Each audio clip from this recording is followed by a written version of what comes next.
23h samedi à Grenoble, ces jeunes gens s'apprêtent à pratiquer une opération de testing en boîte de nuit. Nous allons vérifier si certaines boîtes de nuit de Grenoble font de la discrimination raciale.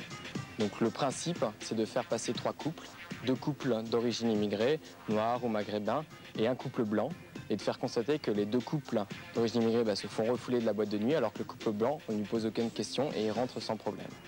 Pour des raisons de discrétion et de sécurité, c'est à l'aide d'une mini-caméra dissimulée dans un sac à main que nous allons effectuer le reportage. En un peu plus de 2 heures, 3 discothèques ou bars de nuit grenoblois vont être testés. Voilà. Bonsoir. Bonsoir. Tous les deux. Oui. Bonsoir. Je sais pas, monsieur. Désolé. Bonsoir. C'est ce que je me demande. 2h du matin, premier bilan. Dans 2 établissements, les portiers ont opposé un refus partiel en acceptant qu'un seul couple maghrébin sur 2. Mais dans le 3e établissement, les 2 couples se sont fait refouler. Aucun problème en revanche pour le couple de blancs qui a pu rentrer partout. Je suis président de l'association Grenoble. J'aimerais savoir pourquoi les 2 couples maghrébins ont été refoulés et moi, couple blanc, je suis rentré sans problème. Si on est un club, monsieur, on prend des habituels. On a le droit de faire ce qu'on veut chez nous quand même, non? Mais non, vous avez une licence d'accueil, vous devez ouvrir à tout le monde, vous ne devez pas faire de discrimination raciale. Ça, c'est de la discrimination raciale.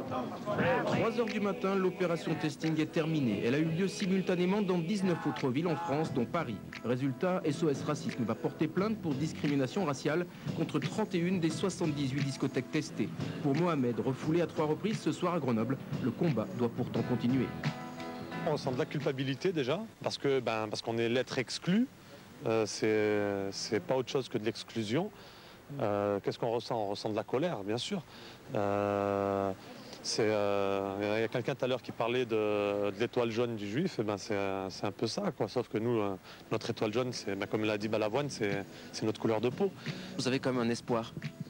Oui, il faut y croire. C'est des petits combats qui font qu'on gagne, des petites batailles qui font qu'on va gagner la guerre. Mais je suis aussi conscient qu'il y a beaucoup de travail.